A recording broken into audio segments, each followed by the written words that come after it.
I-try natin tong apps na Strelok Pro. Ito yung apps na pag-compute ng mga ranges ng titirahin natin. Tingnan natin kung accurate ang apps na ito using Astro Pellet sa Artemis P15 natin na airgun. Tingnan natin mga ka-hunters kung accurate silang dalawa. 80 yards itong titirahin natin mga ka-hunters ayon sa rangefinder natin.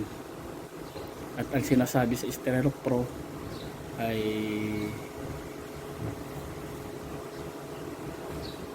pag titirahin natin yung 80 yards, mag-a-adjust tayo sa 5 stitches sa scope natin.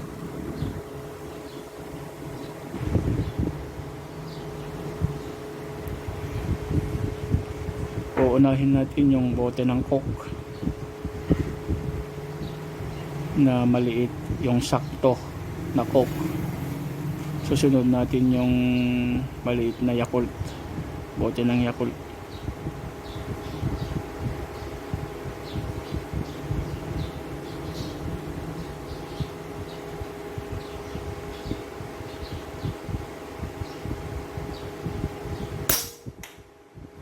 Hit.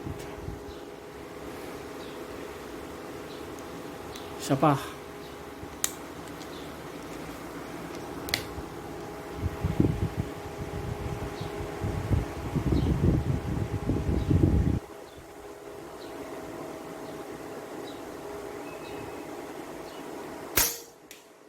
Hit ulit.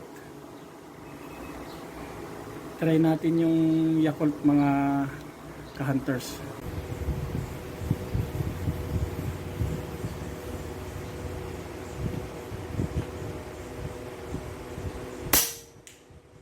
Ayun, tumama.